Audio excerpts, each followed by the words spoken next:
સૌને નમસ્કાર, પ્રણામ.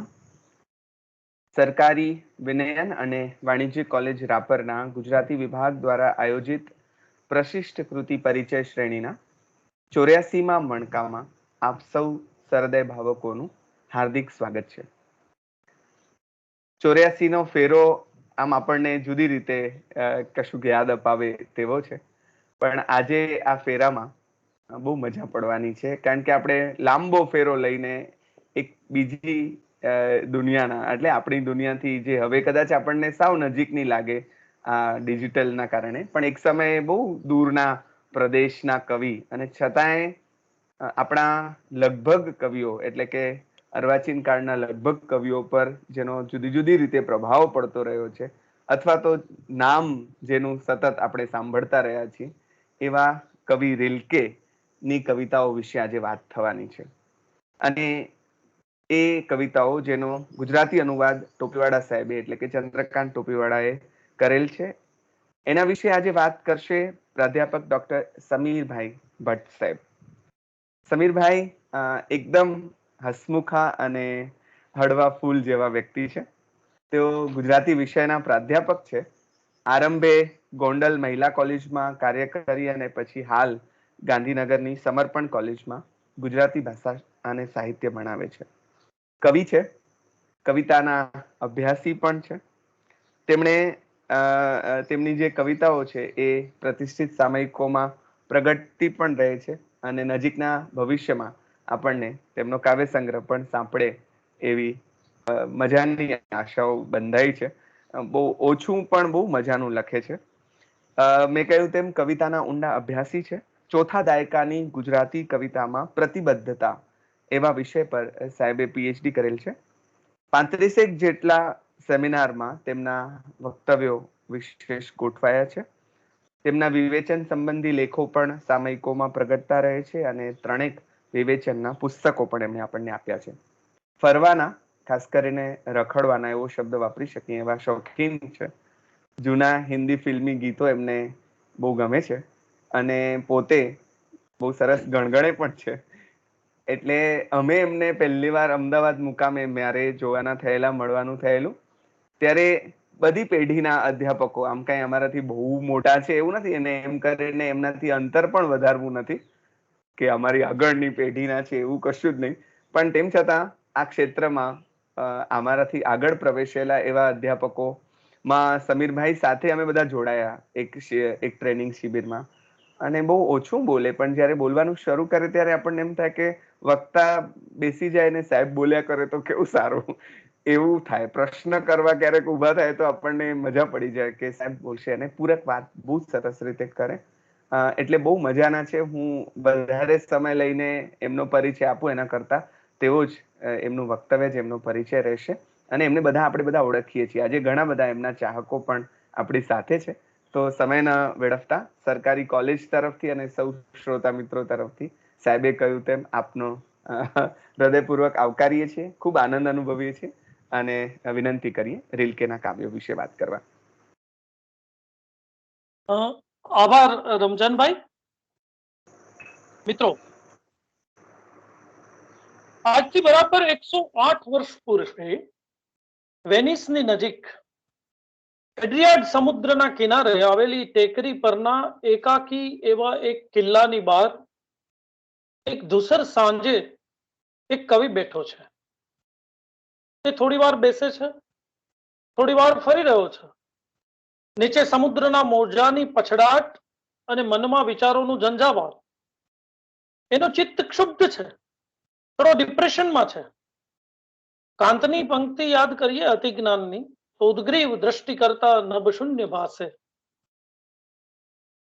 આ શૂન્યતાનો તેને અનુભવ થયો છે. એકાકીપણાનો તેને અનુભવ થયો છે. વિભીષિકાનો તેને અનુભવ થયો છે. બહારની સમસામયિક ભીષણ વાસ્તવિકતાઓ અને અંગત વેદનાઓના ત્રસ્ત જગતની સેળભેળ એનામાં થઈ ચૂકી છે. શોકાતુર, ડિપ્રેસ્ડ, ત્રસ્ત અને ઉપરથી સિદ્ધ થઈ ચૂકેલી કવિતાના સાવ સરળ, જેમાં એને હથોટી આવી ગઈ છે, તેવા માર્ગને છોડી એક જુદા જ માર્ગની એની શોધ ચાલે છે. આ બધું જ તેના ચિત્તમાં રસાઈ રહ્યું છે. આ ઘટના બને છે ઓક્ટોબર 1912 પરંતુ એના પૂર્વે એ intense lyrical poet of Germany, ઉર્મિલ કવિ તરીકે એ સુખ્યાત થઈ ચૂક્યો છે. કાવ્યની જુદી જુદી રીતની એ શોધ કરે છે. ઉત્તમ વસ્તુનિષ્ઠ કવિતા પણ એને સિદ્ધ કરી છે.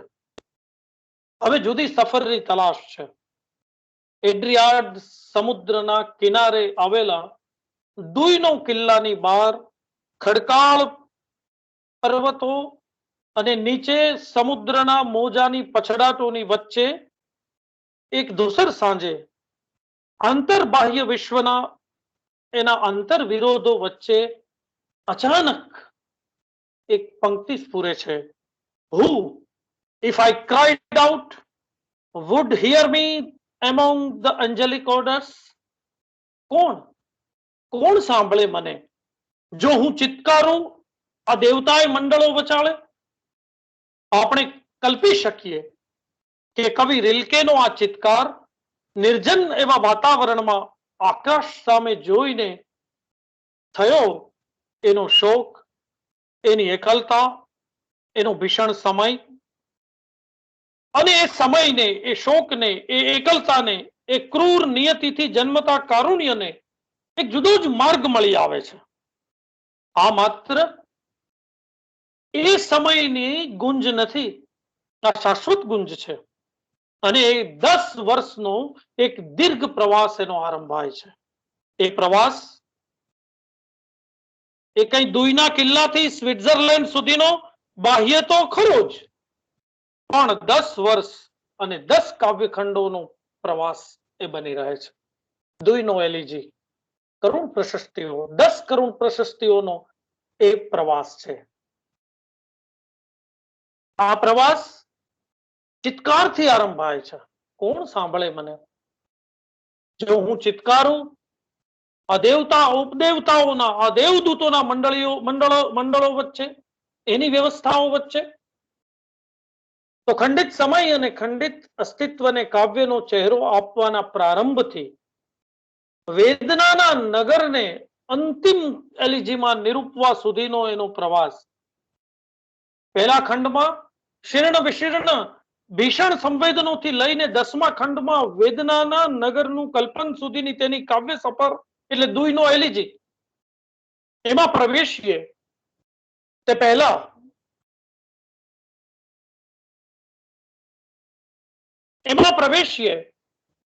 પહેલા પ્રિય અને હસમુખા દોસ્તનું નિમંત્રણ મળતા આ કૃતિની પસંદગીનું કારણ આ કૃતિ દુઈનો એલિજી, 10 શોક પ્રસ્તુતિઓ, એની પૂર્વેના કવિ રાઇનર મારિયા રિલ્કેની સફરની, કાવ્ય સફરની એક ઝલક, અને પછી કૃતિમાં પ્રવેશ.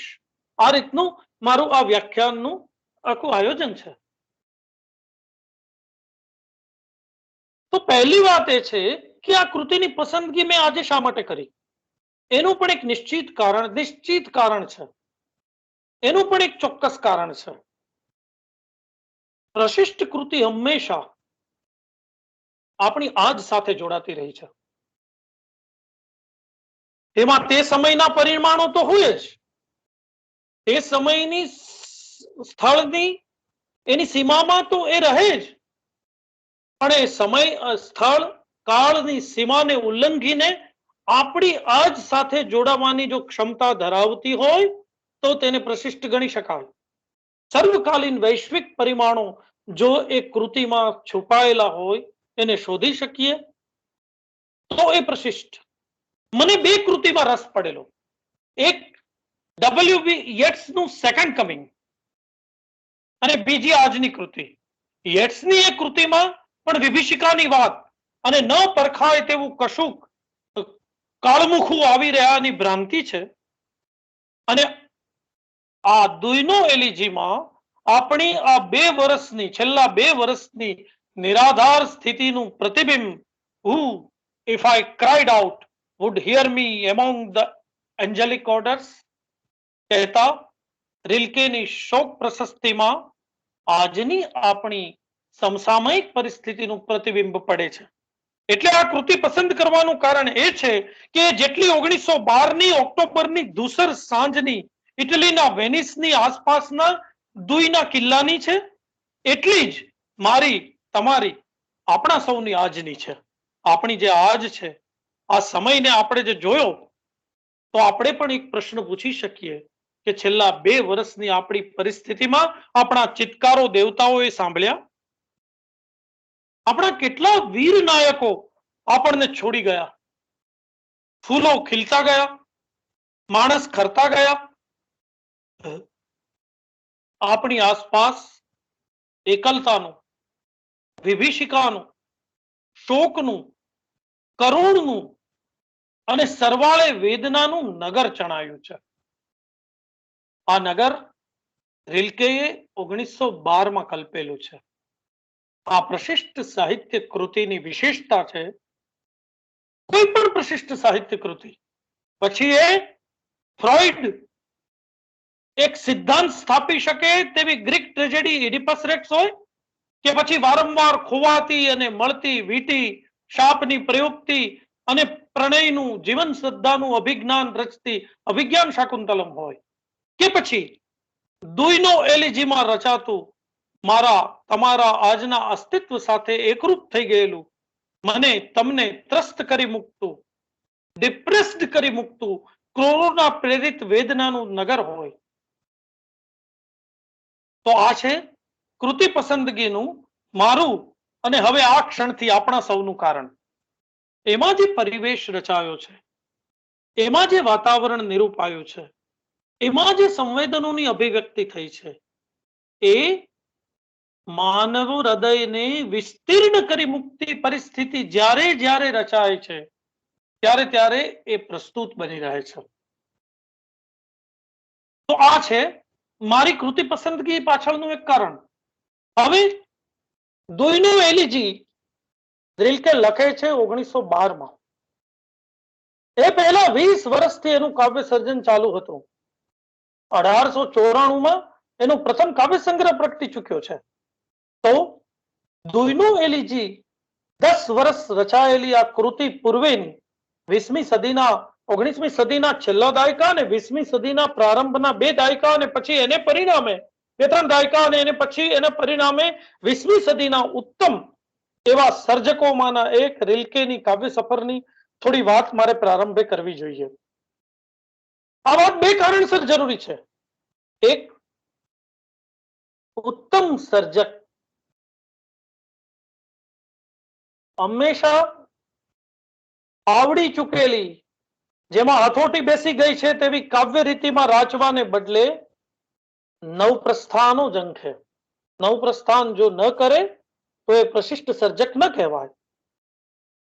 તો રિલ્કે પોતાની કાવ્ય યાત્રામાં કેવા અને કેટલા નવપ્રસ્થાનો કરે છે તે જાણવું રહ્યું. બીજી વાત કે એ પ્રસ્થાનો કેવી અનિવાર્યતાથી થાય છે, કઈ પરિસ્થિતિમાં થાય છે અને કાવ્ય કળાની દ્રષ્ટિએ કેવા છે એ પણ આપણે જાણવું રહ્યું. અને એ પ્રારંભ બાદ તેની અને આપણી બંનેની કાવ્યની સમજ કયા દર્શન તરફ આપણને લઈ જાય છે તેની તપાસ પણ થવી ઘટે. અને બીજી બાબત, આ 2 કારણોસર રિલ્કેની કાવ્ય સફરની થોડી વાત કરવી જરૂરી છે. એમાંની બીજી બાબત એ છે કે એક સુખ્યાત સિદ્ધ કૃતિની પાછળ સર્જકની કેવી મથામણો રહેલી છે, કઈ કઈ રીતે સર્જક ઘડાતો, વિકસતો, પોતાને જ છોડી દેતો, પોતાને પુનઃ પામતો, પોતાની જ વિભાવનાને ફરી ફરીને ચકાસતો, એમાં રહેલા કેટલાક છોડી દેવા જેવા તત્વોને સમયાંતરે છોડી દેતો, ફરીથી અપનાવતો, કેવી રીતે આગળ વધે છે.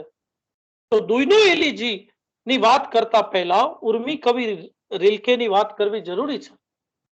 કારણ કે કેવી રીતે એ પોતાની જે સિદ્ધ થઈ ગયેલી કાવ્ય સૃષ્ટિને છોડે છે, ફરી પાછો એ કાવ્ય સૃષ્ટિમાંથી અનિવાર્ય એવા કેટલા તત્વો લે છે અને આ કૃતિ સર્જાય છે. આ બાબત પણ મહત્વની છે. તો હવે આ બાબતને થોડી આપણે ક્રિટિકલ વાત કરી રહ્યા છે વિવેચનાત્મક ભાષામાં વાત કરી રહ્યા છીએ તો હું જરા બદલું આ આખી બાબતને, એટલે કે દુઈનો એલિજી પૂર્વેની રિલ્કેની કાવ્ય સફરને બે પ્રસંગો દ્વારા આપણે જરા જાણી લઈએ. બે પ્રસંગો છે, સરસ મજાના પ્રસંગો છે. મારે કહેવું જોઈએ કે આ બંને પ્રસંગો, એક સુરેશ જોશીની રિલ્કે ઉપરની એક લેખમાળાના આત્મરેખાંકન અને બીજો પ્રસંગ સ્વર્ગસ્થ અનિરુદ્ધ બ્રહ્મભટ્ટના રિલ્કે અને રોંદા લેખમાંથી મને મળ્યા છે. પ્રસંગ પહેલો અદ્ભુત પ્રસંગ છે. આપણને સૌને જીવનાનંદ દાસની ખબર છે કે વનલતા સેનની વાત એને કેવી રીતે મૂકી છે કે આ પૃથ્વી પર થાકેલો હારેલો કવિ ગામડામાં કામ કરતી એક નિર્દોષ કન્યાને જુએ છે ને ઉગારી લે છે પોતાની જાતને, પોતાને, અને જગત તેને ચાહવા યોગ્ય લાગે છે. તો એ જ રીતે રિલ્કે એક વખત એક મિત્રનો પત્ર રસ્તાઓ પર જતા જતા વાંચી રહ્યા હતા. તેમની આંખ પ્રસન્નતાથી દ્રવી રહી હતી. સંવેદનશીલ કલ્પનો, હર્ષના કંપનો એમને થતા હતા. અને એ હર્ષમાં એને સામે જોયું તો 5-7 વર્ષની એક નાનકડી છોકરી આવી રહી હતી. ગામડાની ધૂળથી ખરડાયેલી, આમ સેજ ગોબરી એવી છોકરી, એક નાનકડી 5 વર્ષની છોકરી, અને આમ એક પેલું છત્રી જેવું પકડ્યું હતું એટલે સેજ ઝૂકેલી હતી. અને રિલ્કે કહે છે કે હું સંવેદનની એવી તીવ્ર અવસ્થામાં હતો કે મારાથી એ સામેથી આવતી અપરિચિત છોકરી સામે હાથ લંબાવાઈ ગયો અને પેલી નાનકડી બાલિકા, નાનકડી છોકરી સામે એકદમ હસતી હસતી પ્રસન્નતાથી એકાદ પણ હાથ લંબાયેલા હાથનો પ્રતિસાદ આપી અને પછી ચાલી જાય છે.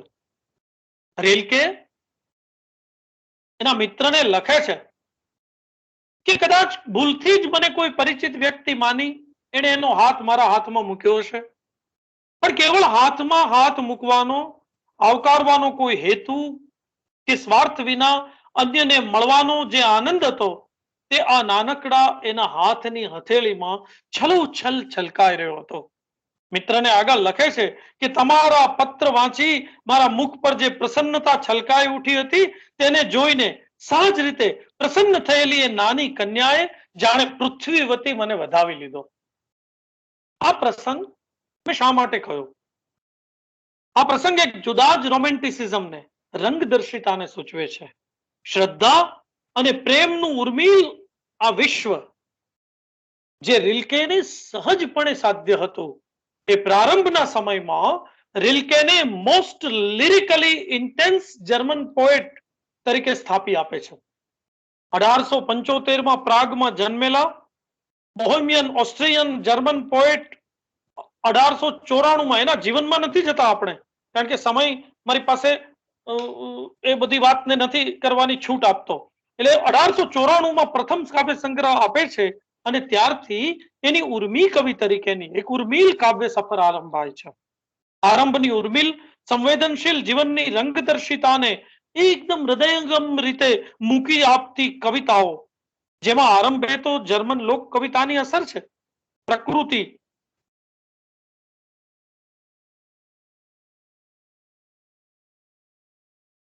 હેલો હેલો હા જી, બરાબર છે સર. જી હેલો બરાબર છે, પ્લીઝ. હા જી, કેરી ઓન સર. હા બરાબર છે, આપનો અવાજ આવે જ છે. બરાબર. પ્રકૃતિ, અરે કઈક નેટવર્કમાં પ્રોબ્લેમ એવું લાગે છે. મારો અવાજ આવતો હતો રઘુનાથભાઈ? એકદમ એકદમ સરસ, એકદમ સરસ. હા જી. Okay okay. તો આરંભ તો જર્મન લોક કવિતાની અસર હતી. પ્રકૃતિ, પ્રણય અને શ્રદ્ધાથી છલકાતું એવું કાવ્ય વિશ્વ રિલ્કેની આરંભની કૃતિઓમાં આપણને જોવા મળે છે. આપણે એ કૃતિઓને રિલ્કે પોતે જ બે સંજ્ઞા આપે છે, હાર્ડસ્કેપ અને લેન્ડસ્કેપ. લેન્ડસ્કેપ એટલે દ્રશ્યો અને હાર્ડસ્કેપ એટલે દ્રશ્યોનું સંવેદનમાં રૂપાંતર.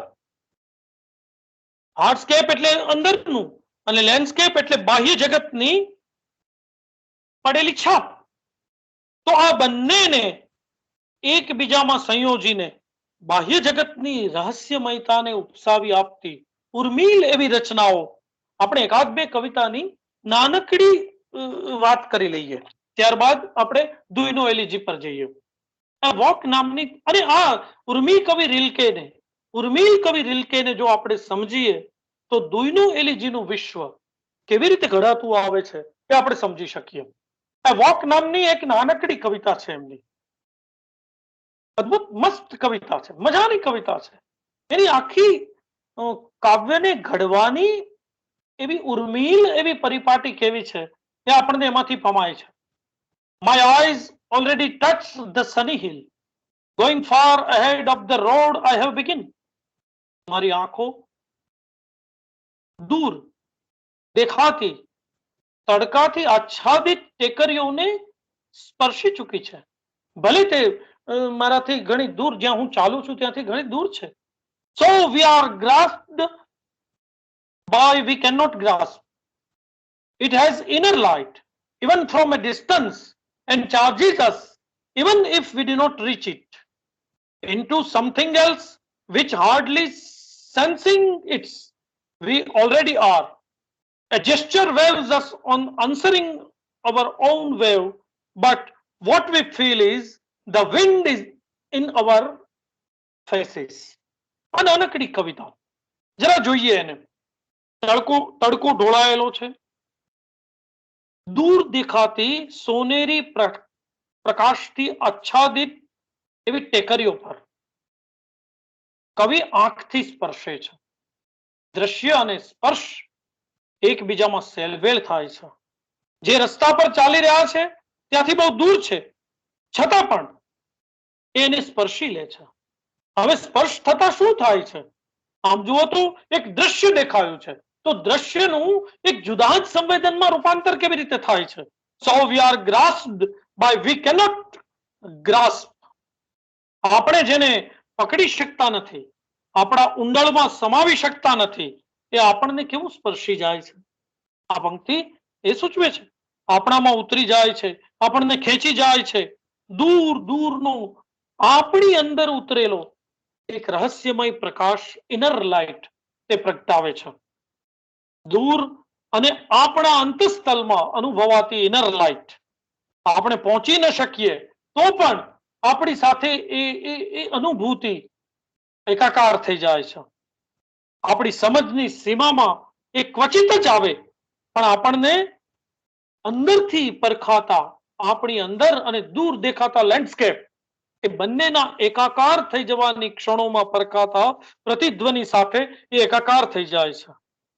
તમે વિચારો કે માત્ર એક ટેકરીઓ પર તડકો ઢોળાયો હતો, ત્યાંથી શરૂ થયેલી આ કવિતા પ્રકૃતિના રહસ્યમય તત્વમાં સજીવ રૂપાંતરિત થઈ જાય છે. આ રૂપાંતરણ એ કેવળ ચિત્રાત્મક કવિતાને સૂચવતું નથી, એ કવિતાના ચિત્રનું કાવ્યમાં રૂપાંતર કરી નાખે છે, એ સંવેદનમાં રૂપાંતર કરી નાખે છે.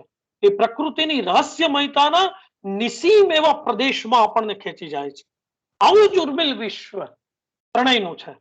એક જ પંક્તિ જોઈએ, how can I keep my soul in me so that it doesn't touch your સોલ.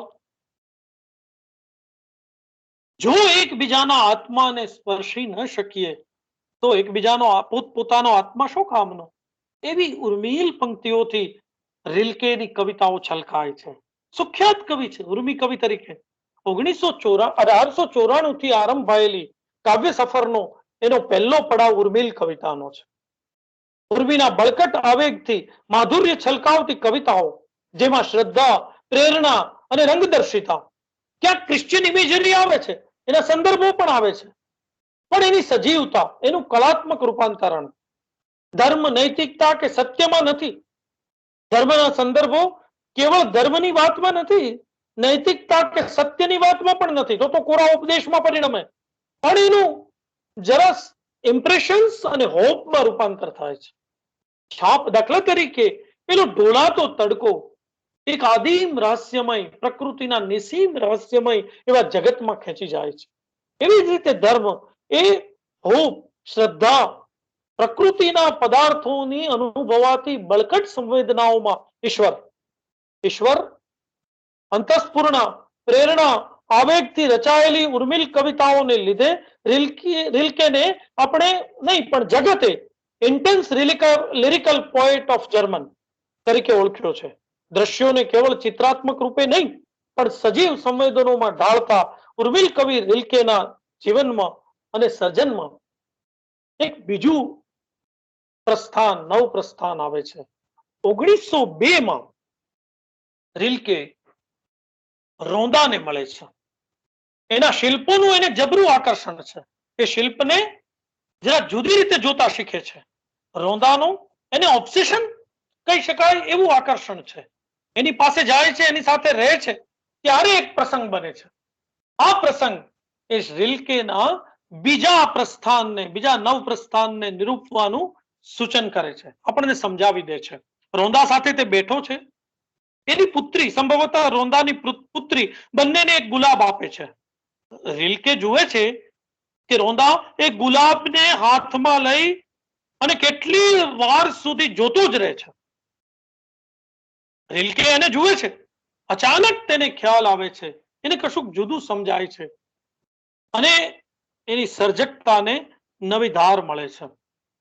આ પ્રસંગે રિલ્કેને જે સમજાય છે તે એ સમજાય છે કે વસ્તુ જ્યાં સુધી ચિત્તમાં નક્કર આકાર ધારણ ન કરે ત્યાં સુધી તેને જોવી, એટલું જ નહીં બધી બાજુથી તેને પામવી. કવિતા ઉર્મિનો ધક્કો કે લાગણીનો આવિષ્કાર જ નથી. એનાથી કવિતા રચાતી હોય છે. ઉર્મિલ કવિતામાં તો એક આવેગ બહુ મહત્વનું ચાલક બળ છે, પણ તેને તટસ્થતાથી, કસબથી એને રૂપ આપવાની પણ એક રીત છે. જે રીતે રોંદાના પરથી તેને ખ્યાલ આવે છે કે જે રીતે શિલ્પી પોતાના સંવેદનોને પથ્થરના નક્કર આકારમાં રૂપાંતરિત કરે છે, તે જ રીતે સંવેદન જો કોઈ પદાર્થમાં ઢાળી અને મૂર્તિકરણ સંવેદનનું જો સાધી શકાય તો સાધવું જ જોઈએ. અને હવે રિલ્કેની કવિતામાં વસ્તુલક્ષિતા પ્રવેશે છે. ઓબ્જેક્ટિવિટી, અંગત ઉર્મિના માધુર્ય છલકાવતા સંવેદનોને સ્થાને પોતાના સંવેદનોને તે બિનંગત પ્રતીકોમાં ઢાળી દે છે. અમૂર્ત સંવેદનોનું વસ્તુ રૂપે મૂર્તિકરણ સાધવાનો પ્રયાસ. પેલું લેન્ડસ્કેપનું આર્ટસ્કેપમાં રૂપાંતર હતું. હવે પોતાના ચિત્તના સંવેદનોને પદાર્થ જગતમાં ઢાળવાનો પ્રયાસ. એટલે આ 1905 પછી આવેલી 1907 તો સંગ્રહ આવી જાય છે, એને થિંગ પોએમ્સ, વસ્તુ કવિતાઓ તરીકે ઓળખવામાં આવે છે. સઘન વિષય, સરળ પદાવલી અને પદાર્થો કવિના હાથે સજીવ બની રહે છે. પ્રાણી જગત, વનસ્પતિ જગત, અરે નિર્જીવ પદાર્થોનું જગત સઘળું અહીં આવે છે. તો પહેલા બે પડાવો રિલ્કેના, આ થોડી જ ક્ષણોમાં મારે જોવાના હતા, મેં જોયા. એમાં શું હતું તો કે ઉર્મિલતાથી વસ્તુલક્ષિતા સુધીનો તેનો પ્રવાસ હતો. કસબ તરફનો એનો પ્રવાસ હતો. ઉર્મિલતા, આવેગ અને એમાં કસબ ભળે છે. શિલ્પની નક્કરતા એને બહુ સ્પર્શી જાય છે અને નક્કર મૂર્ત પદાર્થોમાં પોતાના સંવેદનને ઢાળવાનો એનો પ્રયાસ જ્યારે શરૂ થાય છે ત્યારે રિલ્કેનું એક જુદું જગત આપણી સામે આવે છે.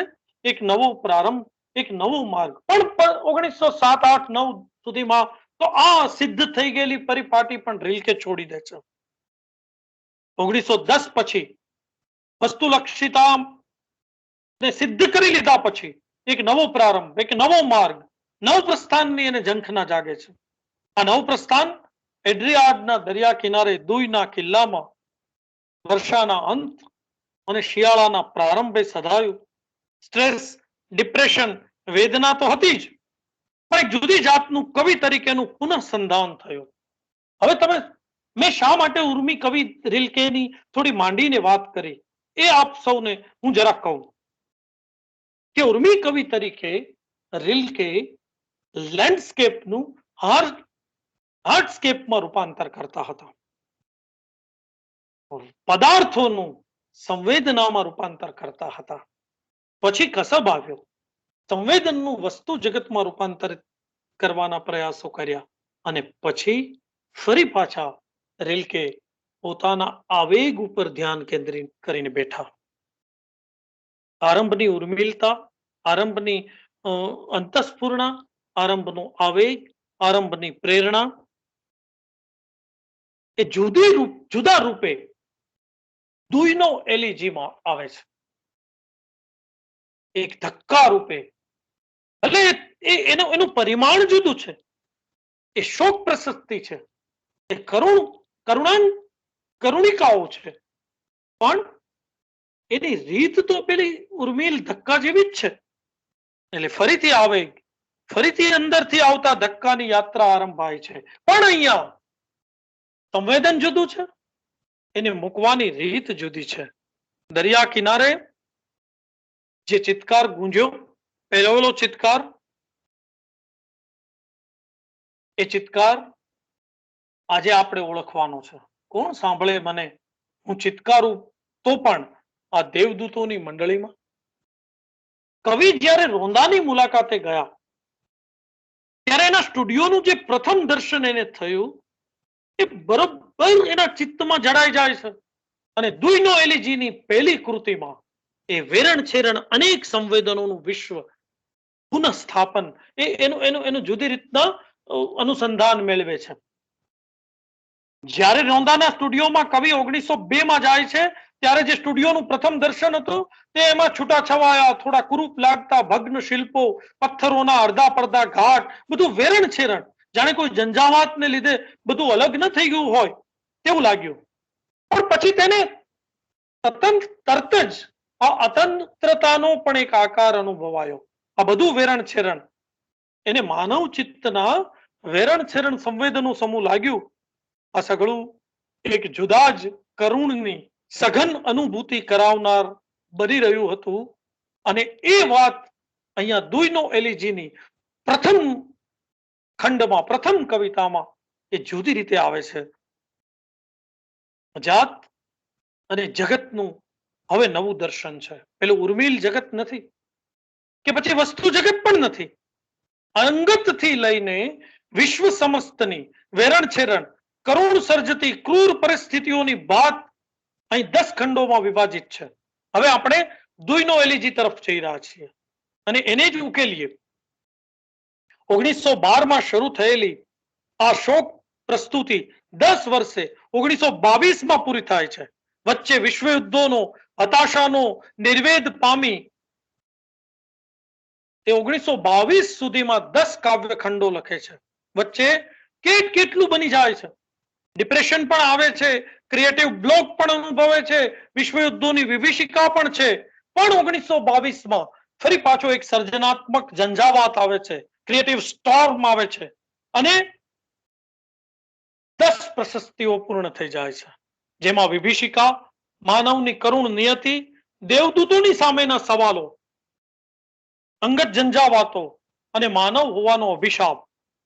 ઉર્મી કવિતામાં ઇનર લાઇટ પારખતો આપણો આ કવિ એમ કહી દે છે પ્રારંભની પહેલી કરુણ પ્રશસ્તિના 5મી પંક્તિમાં કે એવરી એન્જલ ઇઝ ટેરિફાઈંગ. દરેક દેવદૂતો ભીષણ છે, ભયાનક છે. એક ઊંડો શોક, એક ઉદાસી, વિલાપ સર્જતી આ કવિતાઓ કેવી છે, એની ભાષા કેવી છે.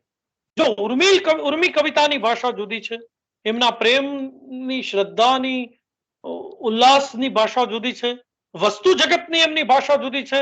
એમાં તેઓ બિલકુલ સરળ, સહજ લાગતી પદાવલીમાંથી સંવેદનને મૂર્ત રૂપ આપે છે. જેવી રીતે પથ્થર જેવી એકદમ પ્રાપ્ય વસ્તુમાંથી રોંદા શિલ્પ સર્જે છે તે રીતે જ્યારે અહીં ફરી પાછી એક રહસ્યમય, એક જુદા પ્રકારની ભાષા, થોડી અતંત્રતાને નિરૂપતી, એવી જ વેરવિખેર એવી, ક્યારેક પ્રત્યાયન પણ ન સાધી શકે તેવી ભાષા. અહીં રિલ્કે પોતાના અંગત સંવેદનોને અને વિશ્વ સમસ્તની એ વિભીષિકા સર્જતી સંવેદનાઓને એકમેકમાં સેલભેળ કરી અને કરુણાંતિકાઓ લખે છે. શોક, ઉદાસી અને વિલાપ સર્જતી આ કવિતાઓ આખરે તો જીવનનું પડકાર ભર્યું સ્વરૂપ છે. નિર્વેદ, હતાશા, એકલતાથી રસાયેલી આ કવિતામાં ભીષણ સંઘર્ષો અને યાતનાઓની સત્તા છે. અંગત છતાં બિનંગત નિર્ભેદ ક્રૂર તાટસ્થ્યથી અહીં અભિવ્યક્ત થાય છે. અહીં આપણે જોઈ શકીએ છીએ કે દેવદૂતો સામે પણ આંખ માંડીને વાત કરતો કવિ છે. ભલે ઉદ્ગ્રીવ દ્રષ્ટિ કરતા નભશૂન્ય પાસે પણ દેવદૂતોની છાયામાં ઓગળી જવું એને મંજૂર નથી. પહેલી કરુણ પ્રસ્તુતિનો પ્રારંભ જ આપણે જોઈએ. Who, if I cried out, would hear me among the angelic orders? કોણ સાંભળે જો હું ચિત્કારું તો આ દેવદૂતોની મંડળીમાં. And even if one were suddenly take me into its heart, I would vanish into its stronger existence. અને કદાચ સાંભળે, તરત એક જુદું પરિમાણ, કદાચ સાંભળે અને સ્થાન આપે મને એના હૃદયમાં, તો એ માટે શક્તિશાળી દેવતાની છાયામાં મારે ઓગળી જવું પડે. હવે સાચા માણસને, કવિને આ મંજૂર હોય ખરું? એની પોતાની ઝંખના તો આ ખંડિત વ્યક્તિત્વમાંથી પૂર્ણતા તરફ જવાની છે, પણ કરુણતા એ છે કે મળતું નથી. પરિણામે આ વિલાપ, આ શોક સર્જાય છે. માટે કહે છે, for beauty is nothing but beginning of terror. સૌંદર્ય બીજું કઈ નથી પણ ભયના ઉથારનો પ્રારંભ છે. ભયનો ઉથારનો પ્રારંભ છે. આ કયું સૌંદર્ય? દેવદૂતોનું, કે જે કવિને ઓગાળી નાખવા તત્પર છે, પણ ઓગળતા ન હોય એવા જરાક ટકી રહેતા માણસની સ્થિતિ કેવી છે? આગળની પંક્તિ જોઈએ. પેલી 10 પંક્તિનું હું જરા જુદી રીતે કરીશ, પછી તો એક એક કરુણ પ્રશસ્તિની વાત થોડી જનરલ રીતે મૂકી આપીશ. That we are still able to bear and we river it so because it calmly disdains. દેવદૂતોની અવગણનાને, એમના ક્રૂર તાટસ્થ્યને આપણે સહેવું પડે. જો આપણે એનામાં ન ઓગળીએ તો આપણી સામું પણ ન જુએ. ઈશ્વર અને દેવદૂતો થોડા સ્વાર્થી અહીં નિરૂપાયા છે કે જો એની છાયામાં ઓગળી જાઓ તો ચાલે, પણ જો એને આપણે અવગણીએ તો આપણે એની અવગણનાનો ભોગ બનવું પડે. પણ હવે પરિસ્થિતિ શું થાય છે? દેવદૂતોની અવગણના, ઓગાળી નાખવા તત્પર એવા દેવદૂતોની સામે જવા માંગતા એક સાચા કવિની વાત હવે જરા જુદી થાય છે કે we are not really at home in our interpreted world. ખરેખર આ જીવ માત્ર જાણે છે કે આ ગણતરી પૂર્વકના ઉપર છલ્લી રીતે ગોઠવાયેલા જગતમાં આપણે સૌ આગંતુક છીએ. આ અસહાયતા, આ કરુણા, આપણે અહીં છીએ છતાં નથી. આપણે અહીં છીએ છતાં આ વિશ્વ આપણું નથી. આપણે અહીં માત્ર યાયાવર પક્ષી તરીકે છીએ. 6ઠ્ઠી કે 7મી આખી કરુણ પ્રશસ્તિનો પ્રારંભ જ યાયાવર પક્ષીથી થાય છે. આપણે અહીં હોવાની શક્યતાઓને ચકાસવામાં જિંદગી પૂરી કરી નાખીએ છીએ અને પરિણામે કરુણ જન્મે છે. આ પહેલી કરુણ પ્રશસ્તિનો આરંભ છે. હવે પછી પહેલી કરુણ પ્રશસ્તિ અને પછીના 10 ખંડોમાં શું છે એની વાત કરી અને એક એક કરુણિકાઓને આપણે જરા જોઈ લઈએ.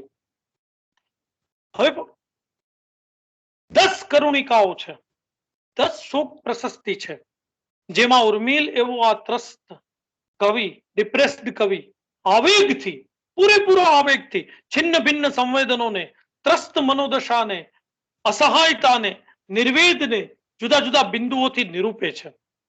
અરાજકતાનું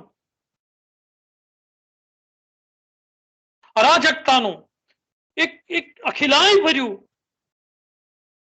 રૂપ આ 10 કાવ્યખંડોમાં આપણને મળે છે. એક તણાવ ઉભો કરે છે. આ તણાવ કરુણને લીધે જન્મતો, નિર્વેદને લીધે જન્મતો તણાવ છે.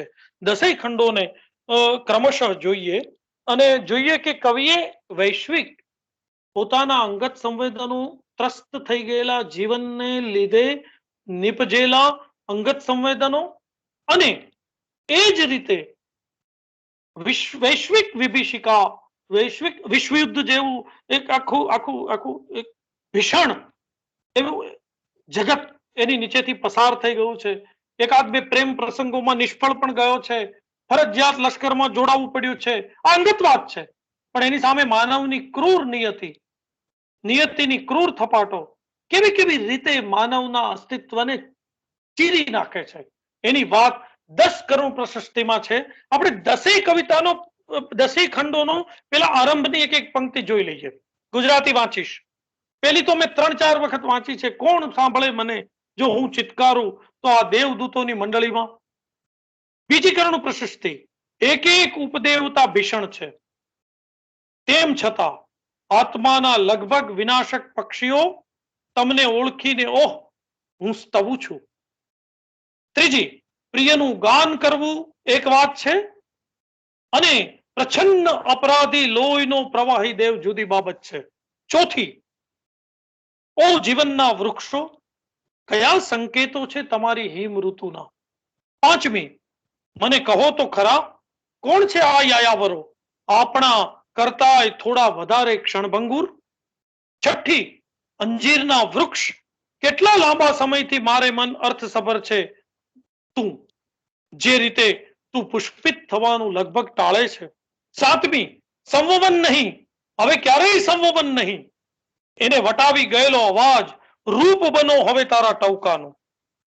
આઠમી, એમની બધી જ આંખોથી પ્રાણી જગત મુક્ત અવકાશને નિહાળે છે.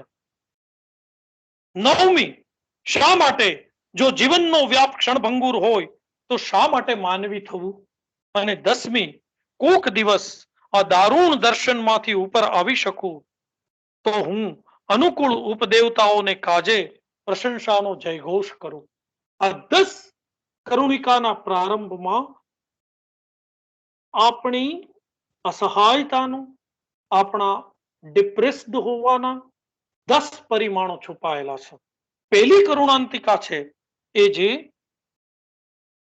કોણ કોણ સાંભળે મને, જે અસહાયતાથી શરૂ થાય છે, એ એક આખો લેન્ડસ્કેપ છે, એક આખો આગામી 9 કરુણાંતિકાનો ચિત્કાર, આખો દર્શન છે. અને એ છે એમાં ઘણું બધું આવે છે. અસહાય રાત્રિઓ છે, એક એક ઉપદેવતા ભીષણ છે. Every angel is terrifying. અને આથી જ મારી જાતને સંયમું છું, ઊંડા ઘેરા દુષ્કાના ટવકાને ગળી જાઉં છું. આપણને ખપ લાગે તેવું છે પણ કોણ, ન ઉપદેવતા કે નહીં માનવો. અહીં દેવતાની ભીષણતા છે, માનવનો સાથ કામ નથી કરતો, તરછોડાયેલા પ્રેમીઓ છે, રાત્રિ પણ સુખ નથી આપતી, તારાઓથી આચ્છાદિત રાત્રિ, ઓહ રાત્રિ અને રાત્રિ રાત્રિ, જ્યારે વૈશ્વિક અવકાશથી ભર્યો પવન પણ એ શું કરે છે, વેદના સર્જે છે. વીર નાયકો પણ આવે છે, જે આગળની કરુણ પ્રશસ્તિમાં છે, આગળની એલેજીમાં છે. અહીં પ્રેમીઓની ભ્રમિત દશાઓ પણ છે. કશું જ શાશ્વત નથી, ક્ષણભંગુર છે. નિશ્વાસ પ્રકૃતિ ખીલે જરૂર છે, પણ આપણે એને પાત્ર થઈ શકીએ છીએ ખરા. વસંતોને તમારી ગરજ હતી, તારકો તમે એને સાક્ષાત કરો એ માટે તેઓ ઉત્સુક હતા, પણ તમે એને પાત્ર હતા ખરા. પ્રકૃતિ ને પાત્ર ન રહેલો માણસ છે. ભ્રામક એવા પ્રેમીઓ છે, એનું આ વિશ્વ છે. એવી અરાજકતા, એવો અન્યાય એ રિલકે અનુભવે છે કે શું કરી શકાય. પછી આપણી પાસે તો એક પૃથ્વી છે, એટલે કહે છે કે ખરેખર વિચિત્ર છે હવે આ ધરા પર ક્યારેય નહીં વસવાનું. ત્યાં સુધી પહોંચે છે કે વિચિત્ર છે. પરિસ્થિતિ બે રીતે એને ખેંચે છે, એક હોવાની ભીસ અને બીજું છોડી જવાની વેદના, મરણનો ઓથાર. શૂન્યતાનું એક કંપન અનુભવે છે પહેલી કરુણ પ્રશસ્તિમાં. તો પહેલી કરુણ પ્રશસ્તિમાં એ એક આખું ચિત્ર છે કે જેમાં વીર નાયકો છે, ભ્રામક પ્રેમીઓ છે, જેમાં અરાજકતા છે, જેમાં શૂન્યતા છે. અને છેલ્લે સવાલ છે કે શૂન્યતાના કંપન અનુભવ્યા પછી વિલાપ છે, કવિતાએ વિલાપ છે. આ ગાથા શું વ્યર્થ છે?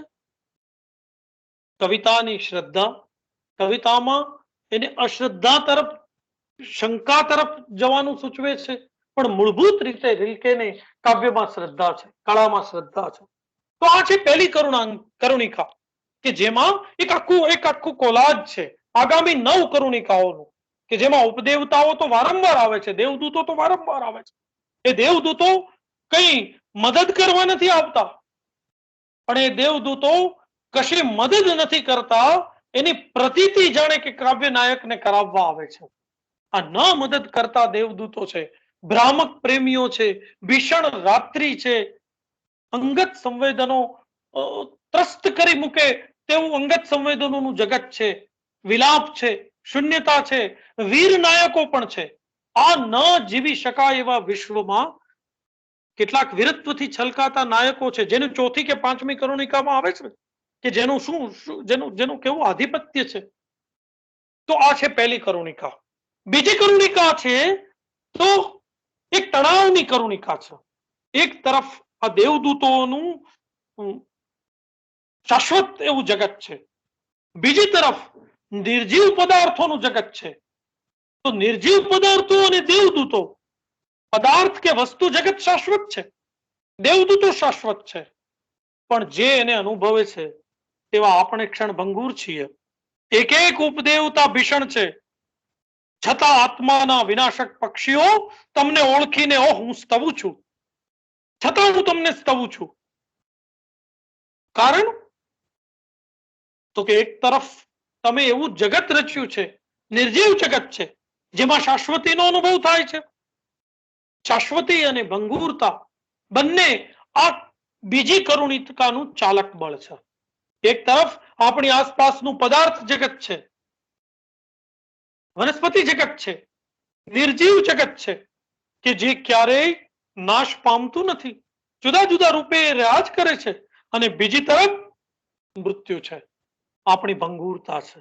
અહીં એક નાનકડી કવિતાની ચમત્કારી એવી પંક્તિઓ પણ છે. મૃત્યુ જેવી ભીષણ વસ્તુ કેટલી પળવારમાં આખા જીવનને ગ્રસી જાય છે.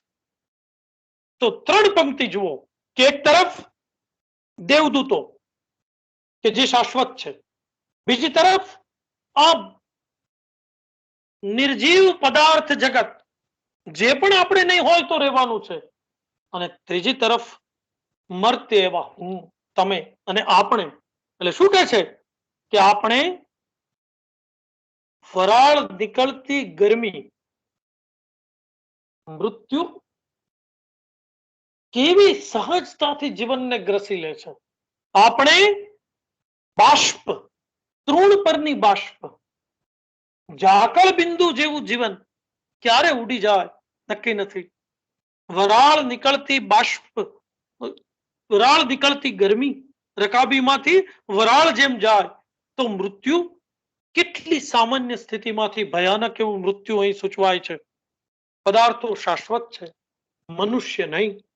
જુઓ, વૃક્ષો હયાત છે, આપણે જેમાં વસીએ છીએ, વસતા હતા, તે મકાનો હજી ત્યાંના ત્યાં જ ઉભા છે. અને આપણે ભ્રામક અનુભવો, ભ્રામક અનુભૂતિઓ જે બિલકુલ ભંગુર છે, પછી એ પ્રેમની હોય કે બીજી કોઈ શ્રદ્ધાની. અન્યોન્યથી સંતુષ્ટ પ્રેમીઓ એને પણ પ્રશ્ન પૂછે છે કે પેયમાં પેય અને આહ પીનાર કેવો અદ્ભુત રીતે પોતાના પાઠમાંથી સરકી જાય છે. ભંગુરતા કોઈને છોડતી નથી. આપણે નિર્જીવ પદાર્થો કરતા પણ વધુ અસહાય છીએ. ઈચ્છા તો શાશ્વતીની છે. અદ્ભુત પંક્તિ છે બીજી કરુણિકામાં, કે આ ભંગુર જગત મારું જગત છે. એક બાજુ પદાર્થ જગત શાશ્વત છે, બીજી બાજુ દેવદૂતોની વાત તો કોઈ પ્રશ્ન જ નથી. હવે રહ્યો હું, તો આપણે, સરસ પંક્તિ છે જુઓ, આપણે પણ જો કોઈ પોતાનો આપણો શુદ્ધ સંપૂર્ણ માનુષી નદી અને ખડક વચાળનો નાનો સાંકડો ફળદ્રુપ ભૂમિખંડ શોધી શકીએ, આપણે શોધી શકીશું? આ શોધ એની ઝંખના છે, પણ જરે છે ભંગુરતા, મળી આવે છે ભંગુરતા, ઘેરો વિલાપ. બીજી તો પેલી કરુણિકામાં એક એક એક આખું આખું દર્શન, એક આખું કોલાજ, કે આગામી 9 કવિતામાં આવતા પદાર્થો અને એક અરાજક એવા સંવેદનોનું છૂટું છૂટું રૂપ, જે રીતે રોંદાના પેલા સ્ટુડિયોમાં છૂટા છૂટા ભાંગેલા શિલ્પો, ભાંગેલા પથ્થરો હતા, એવી રીતનું બીજી કરુણિકામાં શાશ્વત એવા દેવદૂતો અને ભંગુર, શાશ્વત એવું પદાર્થ જગત, શાશ્વત એવા દેવદૂતો અને ભંગુર એવું માનવ જીવન ઘેરા કરુણનો અનુભવ કરાવે. ત્રીજી કરુણિકા છે પ્રેમ, જાતીયતા, આદિમ આવેગની. પ્રિયનું ગાન કરવું એક બાબત છે, પણ એકલતામાંથી, અજ્ઞાત ઊંડાણોમાંથી વહી આવતા, માથું ઉચકતા, રાત્રિને અનંત કોલાહલે ભરી દેતા વાસનાના અધિપતિ વિશે યુવાન તું જાણે છે?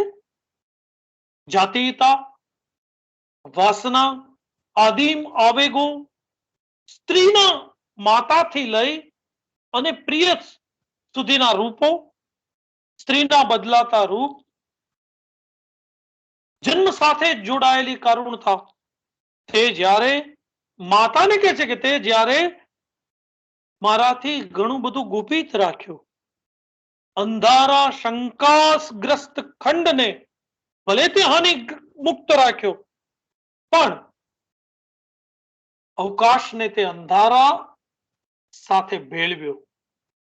જન્મથી જ આપણી સાથે કરુણા જોડાયેલી છે.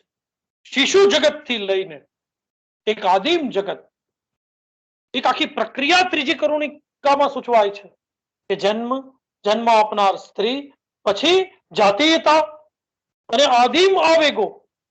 પણ એ આદમ આવેગો કેવા છે? નર્યા આગંતુક છે, એ પણ ભંગુર છે, સમય જતા એ વિલાઈ જાય છે. નર્યો આગંતુક, નર્યો ભીરું, કેવો અંતર ઘટનાના સદા આડે આવતા વેલામાં ગૂંચવાયો, આદિમ તરાહોમાં હિંસ્ર પશુ આકૃતિમાં તું હમળાયો. કેવી આ સર્વને તે તારી જાત સમર્પી દીધી. શાશ્વતીની ઈચ્છા આદિમ આવેગ તરફ લઈ જાય છે, પણ ભંગુરતા આ જીવનમાં મરણ અને ક્ષણભંગુરતા પીછો છોડતી નથી. એ આ ત્રીજી કરુણિકાનું આગવું દર્શન છે. આદિમ આવેગ આપણી અંદર રહેલા અનેક ગૂંચળાઓ, આખું જુદું જ મનોસ્થિતિને નિરૂપતું વિશ્વ એ ત્રીજી કરુણિકામાં છે. પ્રાગૈતિહાસિક પશુ આપણામાં છે. આ બધું જ છે. આ પશુ જગતમાંથી ઉગારી લેવાનું આહવાન છેલ્લી 3 પંક્તિઓમાં છે. પણ કઈ રીતે ઉગરે આ ભંગુરતામાંથી? આ પશુ જગતમાંથી તો ક્યારેક ઉગરી શકાય, પણ મૃત શિશીઓ કઈ રીતે ઉગરી શકે? વિફળ જવાની આશંકા પૂરેપૂરી છે. આહવાન જરૂર આપે છે ત્રીજી કરુણિકામાં કે આ આદિમ આવેગ, આ પશુ જગત, આ પ્રાગૈતિહાસિક સમય, આ બધું જ હોવા છતાં આપણે ઉગરી જઈ શકીએ એમ છીએ. જો શક્ય બને તો સારું, પણ અંગુરતા અને મરણ આ બે વસ્તુ ઉગરવા દેતી નથી. ચોથી કરુણિકા પ્રાણી જગત, વનસ્પતિ જગત અને આપણે. આવો જીવનના વૃક્ષો કયા સંકેતો છે તમારી હિમ ઋતુનો? માનવ હોવાનો શાપ છે. આપણે એગરાગ નથી. સ્થળાંતર કરતા પંખીઓ જેવું સહજ જ્ઞાન પણ આપણને નથી. પંખીઓ જેવી સહજતા માણસ ગુમાવી બેઠો છે. ત્યાંથી શરૂ થાય છે ચોથી કરુણિકા. અને રિલ્કે નો આ કાવ્ય નાયક એટલો બધો અકળાઈ જાય છે ભંગુર એવા આ જીવનથી કે એ કઈ બેસે છે કે નથી જોઈતા મારે આ અડધા પડધા મોરાઓ. એ ઝંખવા માંડે છે નિર્જીવ જગતને, નક્કર પદાર્થ જગતને, અને કહે છે કે મને તો આ માણસ નથી જોઈતો. આ ભંગુર એવો અડધો પડધો ચહેરા મોરા ધરાવતો માણસ નહીં, નાના એનાથી બહેતર છે ઢીંગલી. પૂર્ણ તો છે, હું ગમે તેમ તેને ભૂસું. તારના ટુકડા ન કેવળ ગમે તેમ કરીને ભરવામાં આવેલું ભૂસું, તારના ટુકડા ગમે તે રીતે એને સર્જી છે, પણ એ નક્કર તો છે. પ્રાણીની સહજતા નથી, નિર્જીવ પદાર્થ જેવી પૂર્ણતા નથી. અને માનવ, પ્રશ્નો ઘણા બધા છે, માનવ ઉકેલી શકતો નથી. એક તરફ તો પેલા ઉપદેવતા દરેક દેવદૂતો દરેક કરુણિકામાં હાજર છે, પણ ભંગુરતા અને મૃત્યુનો ઓથાર, શાશ્વતીની ઝંખના અને એની સામે નિર્જીવ પદાર્થો આગળ ઠરતું મન એ આ ચોથી કરુણિકામાં છે. પાંચમી કરુણિકા ક્ષણભંગુરતા, નૈરાશ્યને વધુ ને વધુ સઘન બનાવે છે. યાયાવરોનું આગમન. આ યાયાવર કોણ છે? એ કયા પ્રતિરૂપો છે? આપણે છીએ. પહેલી કરુણિકામાં કહ્યું કે આ ગોઠવાયેલા જગતમાં આપણે આપણા ઘરમાં નથી. એ વાત અહીં યાયાવર પક્ષીમાં આવે છે. પણ આ યાયાવરોનો પનારો કોની સાથે છે? કહો તો ખરા, કોણ છે આ યાયાવરો? ત્યાંથી શરૂ થાય છે. અને આ યાયાવરો ભલે અહીંયા આવે, ભલે આ ઘર નથી એવી પૃથ્વીમાં આવે, પણ એને પનારો કોની સાથે પડે છે? કોની સાથે? જુઓ, લીસી તૈલી હવામાંથી તેઓ નીકળી નીચે ઉતરી પડે છે ચિત્રેહાલ જાજમ પર, અને તેમની કુદાકૂદથી આ જાજમ નિસહાય ખોવાયેલી વિશ્વમાં પ્લાસ્ટરની જેમ લપડાયેલી ઉપનગરના આકાશે પૃથ્વીને ઘાવ કર્યો હોય તેવી. યાયાવરોને આ સામાન્ય નિર્જીવ નકામા લાગતા પદાર્થ જગત સાથે કામ પાર પાડવું પડે છે. કરુણ ત્યારે જન્મે છે કે યાયાવરોને યોગ્ય જગત, ભલે આપણે અહીંયા યાયાવર બનીને આવ્યા, પણ આપણને યોગ્ય જગત ક્યાં છે? રિલ્કેનો આ સવાલ છે. અને આ યાયાવરોને યોગ્ય જગત વચ્ચે મૃત્યુનો ઓથાર તો છે, યોગ્ય જગતની ઝંખના વચ્ચે ગમે ત્યારે અહીંથી ઉડી જવાનું છે. એટલે કહે છે કે આ પુરુષ યુવાન મલ્લ અને સાધ્વીના સંતાન સમો, સ્નાયુઓ સરળતાથી બદ્ધ, ચપળ, દ્રઢ, અને આ રહ્યો કરચલિયાળો ભાર ઉચકનાર વૃદ્ધ ઢોલક બજાવતો, પણ બધા ધબ્બ દઈ પટકાતો. તું ફળ ની જેમ પટકાવવું જાણે છે. દરરોજ કાચે કાચો સેંકડો વાર પરસ્પરની ગતિએ રચ્યા વૃક્ષ પરથી જેમ ફળ ટપકે એમ મૃત્યુ આપણને આ પૃથ્વી પરથી ખેરી નાખે છે. ઓ દેવતા, લઈ લો, ચૂંટી લો લઘુક પુષ્પની આ સંજીવની. મૃત્યુ આપણને ઓથાર નીચે રાખે છે. કાવ્યનાયક એક ઓથારમાં જીવે છે, અને બીજી બાજુ પદાર્થ જગત છે, મર્ત્ય માનવી અને ઉદાસી પ્રેરતું પેરિસ આ કરુણિકામાં જોવા મળે છે. પાંચમી કરુણિકામાં મૃત્યુના ઓથાર નીચે જન્મતો માણસ અને પેરિસ પણ કેવું છે? ઉદાસ પ્રેરતું પેરિસ. એવું વર્ણન કરે છે કે વર્ણનોમાંથી ઉદાસીની ઝાંય પ્રગટી આવે. એટલે પાંચમી કરુણિકા યાયાવર પક્ષી અને નકામા પદાર્થ જગત વચ્ચેના એ તણાવની કવિતા છે, અને એને પરિણામે જન્મતા કારુણ્યની કવિતા છે. અંતે જાજમ ફરી આવે છે.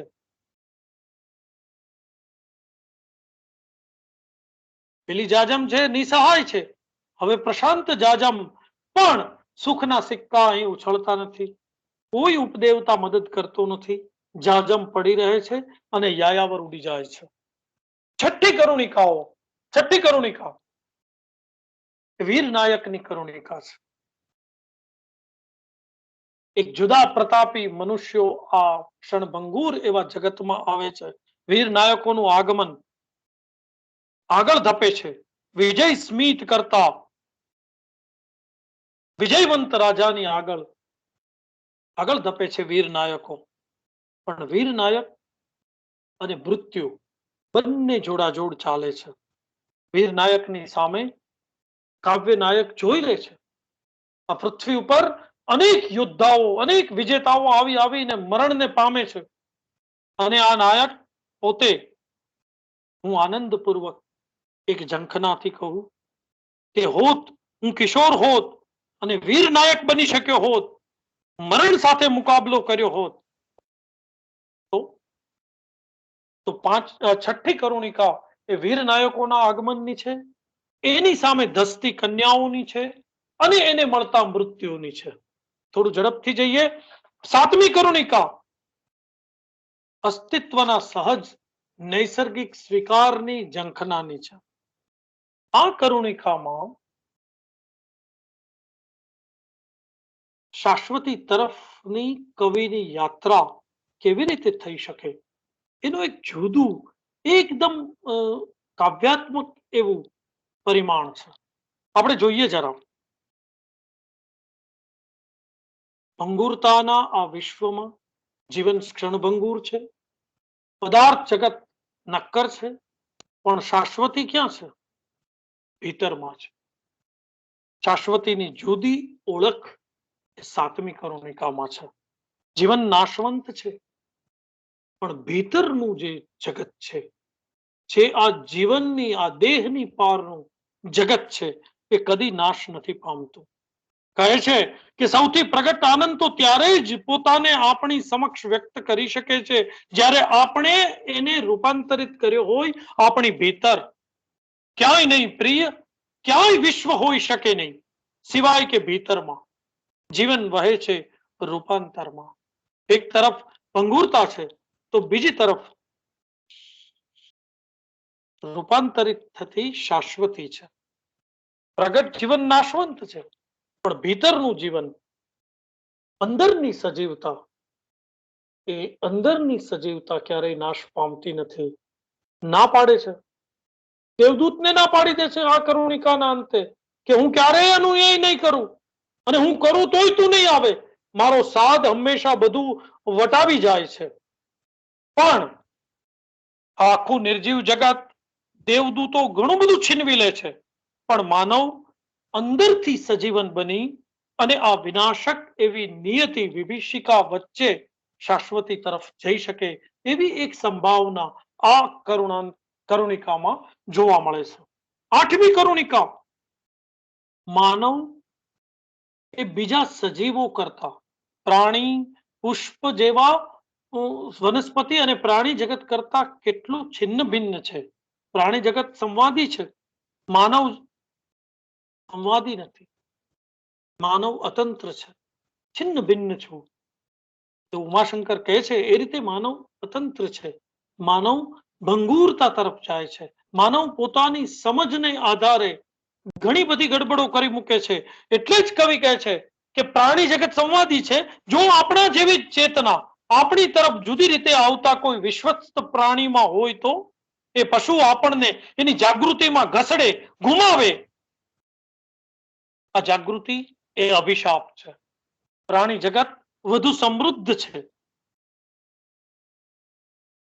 વર્તમાનમાં જીવતું પ્રાણી અને વનસ્પતિ જગત વધુ ને વધુ આપણા કરતા વધુ સ્થિર છે. આપણે જે અતંત્રતાનો અનુભવ, નૈરાશ્યનો અનુભવ, વિફળતાનો અનુભવ કરીએ છીએ એ પ્રાણી કે વનસ્પતિ જગત નથી. જે કોઈ વિદાય થતું હોય એનો ભાવ આપણે હંમેશા વિદાય દેતી વખતે આપણું જીવન જીવ્યા કરીએ છીએ. એવા ભાવ સાથે આ કરુણિકા પૂરી થાય છે. નવમી કરુણિકા એ પૃથ્વીના માનવ સાથેના એક રસપ્રદ એવા સંબંધની કરુણિકા છે. પૃથ્વી પરની મારી હયાતીનો અર્થ શું છે? મારી હયાતી શા માટે છે? મારો ખપ શું છે? અને બીજું કે જો હું વસ્તુઓ સાથે એકાકાર થઈ જાઉં તો આ કરુણિકા વસ્તુઓ, નિર્જીવ પદાર્થો આ પૃથ્વીને પોતાનામાં શેળભેળ કરીને હોવાને અનુભવવાની ઝંખના. પૃથ્વી, શું તું નથી ઈચ્છતી માત્ર અમારામાં અદૃશ્ય રીતે ઉગવાનું? શું તારું સ્વપ્ન નથી અમારી સાથે જ અદૃશ્ય થવાનું? પૃથ્વી, હું કરીશ, વિશ્વાસ રાખ. મને જીતી લેવા તારે વસંતોની જરૂર નથી. નામ રહિત હું તારો છું, યુગોથી હું તારો છું. તું હંમેશા સાચી રહી છે. પવિત્રતમ પ્રેરણા છે મૃત્યુ, પણ ઓસ હૃદય મૃત્યુ, તું ભલે મારા હૃદયમાં છલકે. પણ પૃથ્વી, વસ્તુ જગત એનામાં એકાકાર થઈને એક શાશ્વતીને જુદી જુદી રીતે પામવાની ઝંખના આ નવમી કરુણિકામાં છે. દસમી અને છેલ્લી કરુણિકા એક અદ્ભુત એવું પ્રતિરૂપ રચે છે, વેદનાને છલકાવતું પ્રતિરૂપ. વેદનાના નગરની કલ્પના અહીં થાય છે. કોક દિવસ આ દારૂણ દર્શનમાંથી આખરે ઉપર આવી હું અનુકૂળ દેવતાઓને કાજે પ્રશંસાનો જયઘોષ કરું. આશ્ચર્ય છે, પણ છેવટે શું મળે છે? વેદનાના નગરની ગલીઓ. અહીં મેળા છે, ચકડોળ છે, દેવળ છે, જાદુગર છે, ઢોલ છે, બધું જ છે, પણ વેદનાને અદ્ભુત રીતે મૂર્તિકરણ કરે છે. વેદનાના જગતની કલ્પના. એક એવું નગર છે જ્યાં વેદના જ સ્ત્રી છે, વેદના સાથે જ પ્રેમમાં પડાય છે. જુદા જુદા પ્રદેશમાં આપણને વેદના દોરી જાય છે, અને મરણ સાથે પણ વેદના આપણી સાથે આવે છે. યૌવના વેદના છે, સતત રૂપ બદલતી વેદના છે. આ બધું જ આખરે તો ઘેરી વેદના અને છેવટે ઘેરા કરુણમાં વિલસે છે. તો રિલ્કેની આ 10 કરુણિકાઓ જુદી જુદી રીતે નૈરાશ્યને, વેદનાને, હોવાપણાની નિરર્થકતાને, આપણા અસ્તિત્વ, ચિરાઈ ગયેલા અસ્તિત્વને નિરૂપે છે. આપણને છેલ્લે સવાલ એવો થાય, આપણે પૂરું કરવા તરફ જઈએ, કે ઉમાશંકર જ્યારે એમ કહે છે કે અમે સારસ્વતો, સંવાદિતાના સાધકો, તો આ સંવાદી વિશ્વ છે ખરું? આપણે એનો જવાબ એ આપી શકીએ કે સુરેશ જોશીએ એક અનુવાદ કર્યો છે. એ એક એક નાનકડો રિલ્કેનો ખંડ લઈ અને વાત પૂરી કરીએ કે આ બધી જ વેદનાઓ, આ બધી જ કરુણિકાઓ એકબીજામાં સંયોજાઈને 20મી સદીના પ્રારંભના 2 દાયકાનું તો ચિત્ર બને જ છે, પણ એનામાં રહેલો જે પેલું ગ્રાન્ડ નેરેટિવ છે, વૈશ્વિક સંવેદનો જે અંદર છુપાયેલા છે, કે હું અને તમે આમાં આપણું પ્રતિબિંબ જોઈ શકીએ છીએ. આ રિલ્કેની, આ કરુણિકાના નાયકની જે દશા છે, એ ક્યારેક ને ક્યારેક, ક્યાંક ને ક્યાંક આ જગતમાં જ્યાં સુધી માનવ ચેતના છે ત્યાં સુધી કોઈક ને કોઈક રીતે આપણને અનુભવાયા કરવાની છે. રિલ્કેની આ અરાજકતાની ભાત રચતી 10 કરુણિકાઓ શા માટે છે? કારણ કે અંતે તો કવિને શ્રદ્ધા છે કે ફરી એકવાર બધું મહાન અને બલવત્તર બનશે, ભૂમિ ફરી સરળ બનશે, જળમાં ફરી ઉર્મિઓ જાગશે, વૃક્ષો ઊંચા વધશે, માનવી સાથે છૂટા પાડતી દિવાલો નીચી બનશે, ખીણોમાં ફરીથી સુદૃઢ અને સશક્ત પ્રજા ભૂમિને ઉર્વરા બનાવશે. તો મિત્રો, દુઈનો એલિજીના આ 10 કાવ્યખંડો, પ્રમાણમાં થોડી મારે ઉતાવળ કરવી પડી કારણ કે 1 કલાક ને 10 મિનિટ થઈ ગઈ છે. મારે એક એક સંદર્ભો ઉકેલતા જવું હતું, પણ ઉપર છેલ્લો એક સ્પર્શ હું કરાવી શક્યો છું. પણ વાત બિલકુલ એટલી સરળ, સ્પષ્ટ છે કે રિલ્કે આ દુઈનો એલિજીમાં પોતાના અંગત સંવેદનોના આવેગ સાથેના વિશ્વને નિરૂપે છે, પણ એની સર્જનાત્મકતા એવી છે કે એ મારા, તમારા, આપણા વિશ્વને રજૂ કરતા સંવેદનો બની રહે છે. આપ સૌનો આભાર. રમજાનભાઈ, હવે આપ જે દિશામાં લઈ જાઓ તે રીતે આપણે જઈશું. જી, ખૂબ ખૂબ આભાર સાહેબ. તમે આરંભે અને વચ્ચે વચ્ચે 4-5 વખત જે એક પંક્તિ કહી, તમે કહ્યું કે આ તો મેં ઘણી વખત કહી, એ કોણ સાંભળે મને જો હું ચિત્કારું. આપણને એમ થાય કે રિલ્કેનો ચિત્કાર એના જેવા જ માણસે સાંભળ્યો સૌથી વધારે કદાચ. દેવદૂતો ભલે ને સાંભળ્યો ખબર નથી, પણ કારણ કે એ જે સંવેદે છે તે જ કદાચ આપણે બધા ક્યારે ને ક્યારે આપણે કહ્યું તેમ સંવેદી રહ્યા છીએ. એટલે એક સમદુખિયાનું ઘાયલ કી ગત ઘાયલ જાને ની જેમ આપણે બધાએ આ અનુભવ્યું પણ ખરું, સંવેદ્યું પણ ખરું. એક સરસ શબ્દ ચિત્રથી, જાણે આમ તમે કોઈ નિબંધ લખતા હો અને આખું ચિત્ર ઊભું કરતા હો, એવી રીતે વ્યાખ્યાનની શરૂઆત થઈ. અને આરંભે રિલ્કે ને એક ઉર્મી કવિ રિલ્કે, પછી એના આગળના સ્થિત્યંતરો અને એ બધાની વાત આવતી ગઈ, અને પછી આ મૂળ કૃતિ ઉપર બધા શ્રોતા મિત્રોને લઈ આવ્યા, અને પછી એક કરુણિકામાંથી આપણે પસાર થતા ગયા. અને ક્યાંક આપણો કદાચ હજી અનુભવ ન હોય, એટલે કોઈ સંવેદના સાથે આપણો તંતુ ન જોડાય ને આપણને એમ થાય કે આ તો બહુ આગળની વાત છે, આ બહુ જરાક વધારે પડતું હોય એવું લાગે છે. પણ કારણ કે એ અનુભવ હજી આપણો નથી, પણ કોઈકનો તો એ છે, અને જેનો છે એની સાથે એનો તંતુ બરાબર જોડાયો હશે. એટલે એ રીતે એક પછી એક કરુણિકાની વાત તમે સરસ રીતે કરતા ગયા. બે પ્રસંગો પણ નાનકડા પણ બહુ જ અપીલિંગ એવા તમે શરૂઆતમાં કહ્યા. અને પછી જે કવિ આંખથી સ્પર્શે છે એવું એક જગ્યાએ તમે બોલ્યા, એટલે આપણને તો એટલું સારું લાગ્યું. અને તમે ઇન્દ્રિય વ્યુત્ક્રમની વાત જાણે કરતા હો, અને પ્રહલાદ આ જંધાર વાળામાં લાગે જેમ ઇન્દ્રિય વ્યુત્ક્રમ, એ બધું પણ યાદ આવી ગયું. પણ આગળ જતા જતા જતા મારે કઈ તમારું વિશ્લેષણ તો કરવાનું બિલકુલ ના હોય, પણ તમે બહુ સરસ એક વાત જે મને બહુ અપીલ કરી ગઈ, જે આપણને એમ લાગે કે નેગેટિવ નેગેટિવ નેગેટિવ જ વાત જઈ રહી છે, એની વચ્ચે એક પંક્તિ તમે બોલ્યા કે જીવન વહે છે રૂપાંતરમાં. તો આજે એટલે એ જ જાણે શાશ્વતી, એમ શાશ્વતીનું રૂપ જો માનવું હોય તો આ રીતે માની શકીએ. પણ જીવનની ક્ષણભંગુરતા, મૃત્યુનો સતત ઓછાર, તો એ સમયની છબી, અને તમે બરાબર જોડ્યું કે આ કૃતિ મેં અહીંયા અત્યારે કેમ લીધી, કારણ કે લગભગ એવી કોઈક સ્થિતિ આપણે બધા કોઈ ને કોઈ રૂપમાં આ કોરોના કાળમાં 2 વર્ષમાં, લગભગ 2 વર્ષ થવા આવ્યા, એમાં અનુભવી છે. એટલે કદાચ વચ્ચે એક વ્યાખ્યાન થયેલું ત્યારે સંધ્યાબેને વાત કરી હતી કે આધુનિક સાહિત્યને કદાચ હવે આપણે બરાબર સમજી શકીશું, એના સંવેદનને હવે આપણે બરાબર સમજી શકીશું કે જ્યારે આપણે એવા પ્રકારની કોઈક પરિસ્થિતિમાંથી પસાર થયા છીએ ત્યારે.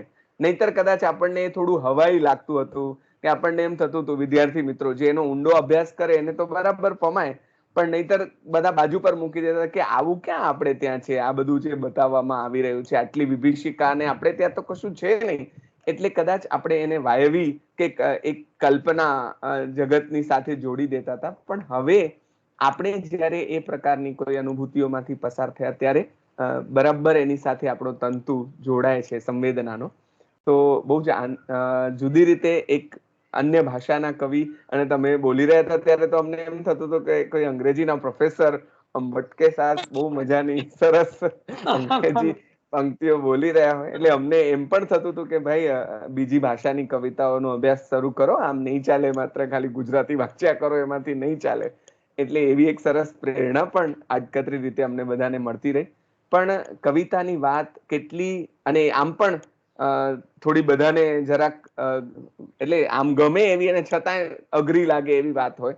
બહુ કવિતાના ભાવકો પણ કદાચ ઓછા થઈ જાય એવું બને, નવલકથા વાર્તા આવે તો બધાને રસ પડે. પણ આનંદ એ વાતનો છે કે આપ જેવા અભ્યાસી અધ્યાપક કવિતાની દિશામાં લઈ જવા અમને બધાની, અમારા બધાની સાથે છે. તો આપણી સાથે બીજા પણ ભાવક મિત્રો છે, એ બધા પણ જો કોઈ પ્રશ્ન કે પ્રતિભાવ રૂપે વાત કરવા ઈચ્છશે તો આપણને ગમશે. જે કોઈને વાત કરવી હોય, કોઈ પ્રશ્ન મૂકવો હોય, પૂરક વાત કરવી હોય તો પણ છૂટ છે. તો તેઓ પોતાના વિડીયો અને ઓડિયો બંને ઓન કરી અને વાત મૂકી શકે.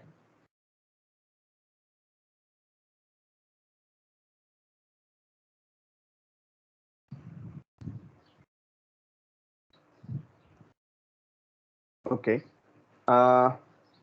હા, મને એમ છે કે પ્રશ્નોમાં કદાચ કોઈને આ સંવેદન જ એવું છે કે એમાં પ્રશ્નો જાગવા કરતા પણ એક સમીરભાઈ, એક પ્રશ્ન આપણને એમ થાય કે જ્યારે આવી કૃતિમાંથી આપણે પસાર થઈએ છીએ ત્યારે જીવનની એક જ સાઈડ નું દર્શન મૂકવામાં આવે છે અતિરેક, પણ એવું ક્યાંક ન લાગે કે ભાઈ બીજી તરફ આમ છેલ્લે થોડોક આશાવાદ આવે એ બરાબર છે, પણ આમ સામાન્ય રીતે આમ એક જ, એટલે જ્યાં દાખલા તરીકે આનંદ પ્રમોદ કે આમ એ એક્સ્ટ્રીમ સાઈડ બતાડવામાં આવે છે, પ્રકૃતિ વર્ણનોથી માંડીને આમ અત્યંત સૌંદર્ય ભર્યું, તેમ આ બીજી સાઈડ છે. તો આ ઇમ્બેલેન્સ જેવું ક્યાંય ન થાય આના કારણે, કે પછી આના પાછળનું કારણ શું હોઈ શકે એમ?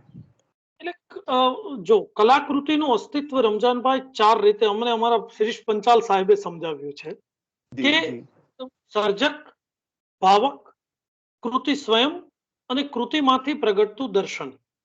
જી. હવે આ ચારેય વસ્તુમાંથી ભાવકને તો કૃતિ પછી મળે છે, પણ સર્જક, કૃતિ અને દર્શન, આ 3 વસ્તુ સમકાલીન સંદર્ભો સાથે જોડાય છે. હવે રિલ્કે જે સમયમાં આવે છે, હવે આપણે જે સમયમાં જીવીએ છીએ, આ બંને સમયનું સંધાન થાય છે. આજે દાખલા તરીકે હું તમને કહું તો આપણે કદાચ આંખ વીંચીને બેઠા છીએ. આપણે આસપાસ જે વિભીષિકા અનુભવીએ છીએ, આપણી સંવેદના એને તીક્ષ્ણતાથી જો અનુભવે તો આજની પરિસ્થિતિમાં આ તો હવે તો પ્રમાણમાં સારું છે કે બીજી લહેર પૂરી થઈ ગઈ, સમજો. બાકી તમે હું પોતે 2 માર્ચ થી, આ તો અંગત વાત છે પણ મિત્રો વચ્ચે કરી શકાય અને આ બધા મિત્રોને સમજાવવા માટે હું કહી રહ્યો છું કે એપ્રિલ મહિનાની શરૂઆતમાં મને કોઈ હોસ્પિટલમાં કોરોના થયા તો મારા 4 વ્યક્તિઓ, અમે 5 જણામાંથી નાના બાળકને બાદ કરતા 4 વ્યક્તિઓને, મારી પત્નીને, મારા 2 સંતાનોને અને મને એક પણ હોસ્પિટલમાં જગ્યા ન મળીને અમે ફરતા હતા. અને પૂરેપૂરી આપણે ઈચ્છીએ તો કોઈને મદદ ન કરી શકે. તો આપોઆપ એક નિષ્ઠુરતા, એક એવું જગત કે માણસ તમે સંવેદનહીન હો એવી રીતે તમને ટ્રીટ કરે. પણ મુદ્દો એ છે કે જે જગત રિલ્કે અનુભવ્યું, જે જગત આપણે અનુભવીએ છીએ, જે જગત ગાંધીના સમયમાં આપણા સર્જકોએ અનુભવ્યું, એને તમે ઉવેખી ન શકો, એક વાત. અને બીજી વાત એ છે કે કોઈ પણ વિસંવાદિતા, માનો કે યેટ્સની તમે સેકન્ડ કમિંગ લો કે રિલ્કેની આ કરુણિકાઓ લો, અલ્ટિમેટલી તો જેમ સુરેશ જોશી કહે છે ને કે પદ્મા તને હું તિરસ્કારું છું, તો એનો અર્થ કે હું ચાહું છું. મેં છેલ્લે આ જ કહ્યું કે સંવાદિતાના સાધકો એ વિસંવાદિતા કે અરાજકતા એટલે મૂકે છે કે આ અરાજકતા સામે એને પ્રશ્નો છે, એને નથી ગમતું. એટલે આ વિશ્વ જો તમને ન ગમતું હોય તો રિલ્કેને પણ નથી ગમ્યું. પોઈન્ટ ઇઝ ધીસ કે આપણે કયા એંગલથી એને જોઈએ છીએ, કે એ આપણને આ વિશ્વ નથી આપતું, એની ઊંડી અનુભૂતિમાંથી, એની આરતમાંથી જન્મેલું આ વિશ્વ છે. એટલે સ્વાભાવિકપણે આપણે એને એ રીતે જોવું પડે કે જેવી રીતે રિલ્કે કહે છે કે ભાઈ આમાં મને કોઈ આશા દેખાતી નથી, આ દેવદૂતો મને જવાબ નથી આપતા, આ ચિત્કારો મારા ક્યાંય સંભળાતા નથી. તો એ એની આત્મપ્રતીતિમાંથી જન્મેલું, તો એ ઈચ્છે છે કે સંવાદી જગત હોય. એટલે જો આપણે એને એ રીતે કહીએ તો આખી વાતને આપણે કવિના એક જુદા દર્શન અને કવિની જુદી ઝંખના એ રીતે જો લઈશું તો કળાને એવો કોઈ ભેદ નહીં નડે. આજે દાખલા તરીકે મારો, તમારો, આપણો પ્રશ્ન અત્યારનો જે છે એ પ્રશ્ન ખરેખર જુદી રીતે વાચા આપે એવું જો સર્જન થાય તો આજથી 5, 10, 15, 20 વર્ષ પછીના ભાવકને એ જ પ્રશ્ન થવાનો કે જે તમને થયો છે. બિલકુલ. યસ, કહેવાનું છે. હાજી, થેન્ક યુ. બિલકુલ બિલકુલ. નીલમબેન, આપને કઈ પૂછવું છે?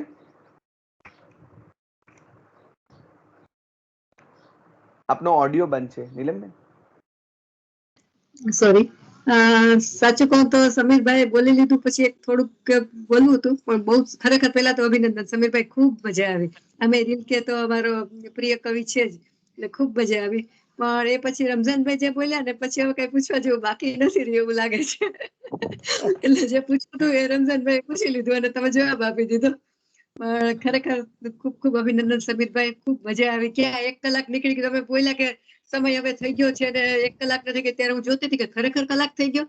એટલે મને એમ કે અડધો કલાક માંડ થયો છે. જો તમે બોલ્યા ત્યારે મેં ઘડિયાળ ચેક કરી કે તો ખરેખર કલાક થઈ ગયો. એટલે એટલું સરસ તમે બોલ્યા કે જરાય લાંબુ, બિલકુલ લાંબુ તો ના લાગ્યું, પણ ઉલટાને એમ થયું હજી તો ઘણી વાર છે. ખૂબ ખૂબ અભિનંદન તમને, રમઝાનભાઈ ને અને રાપર કોલેજ ને પ્રિન્સિપાલ શ્રી ને બધા આજે ઉપક્રમ કર્યો છે, ખરેખર એટલો સરસ છે કે હવે તો જાણે 4 વાગે ને એટલે આમ રાહ જોઈને બેસી જાય કે મોડું નથી થઈ ગયું ને, 4 વાગે ક્યાંય જવું હોય તો ટાળીએ છીએ. એટલે રોજ સાંભળવાની એટલી મજા આવે છે. એટલે ખૂબ ખૂબ અભિનંદન. યસ મેમ, હું આપને એક વાત કહું કે મને પોતાને આ વસ્તુ જગત પીડી રહ્યું છે. હું ખરેખર કહું કે આ મોબાઈલ ઉપર મને આ રીતે કરવામાં હું પોતે સેજ અચકાતો હતો. મારે જે રીતે વાત મૂકવી હતી એ હજી થોડી વધુ સઘન રીતે, વધુ સુશ્લિષ્ટ રીતે મૂકી શક્યો હોત. અને બીજી વાત મેં કહ્યું કે તમે રોજ રાહ જુઓ છો તો આ પેલા ભાઈ રમજાન સાહેબ જે હસી રહ્યા છે ને, એ હસમુખાભાઈ ને લીધે ગુજરાત આખાને એમનામાં અને તમારા સૌમાં રસ પડ્યો છે. રાહુલ સાહેબ, રમજાનભાઈએ જે રીતે આ ઉપક્રમ રચ્યો છે, રમઝાનભાઈએ ગેલું લગાડ્યું છે, રમઝાનભાઈએ ગેલું લગાડ્યું છે, આદત પાડી દીધી છે. એ તમારા પરાણે વાલા લાગે એવા રમજાનભાઈ છે આપણને. Agree, fully agri.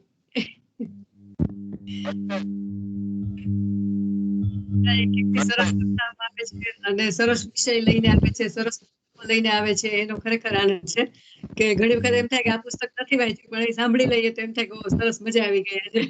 એટલે પુસ્તક તો પછી મેળવીએ જ પણ પછી ન મળે અત્યારે તોય પણ સાંભળીને આનંદ થાય છે. એટલે રિલકેના કાવ્યો તો ઘણા બધા વાંચ્યા છે, બધા તો નહીં બધા વાંચ્યા છે એમ તો નહીં કહી શકું પણ મોટા ભાગના વાંચ્યા છે. અને આજે તમે ખૂબ સરસ રીતે રજૂઆત કરી.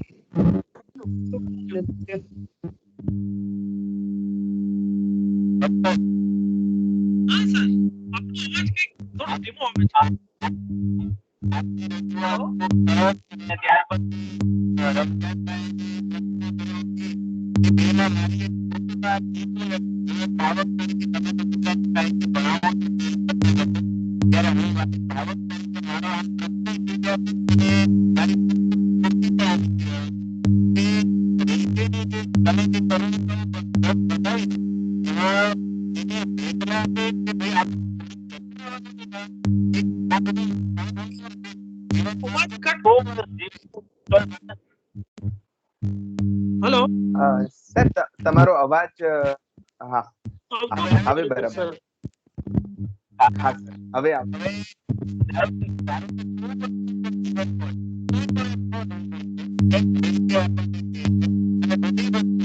હજી સર અવાજ નથી આવતો.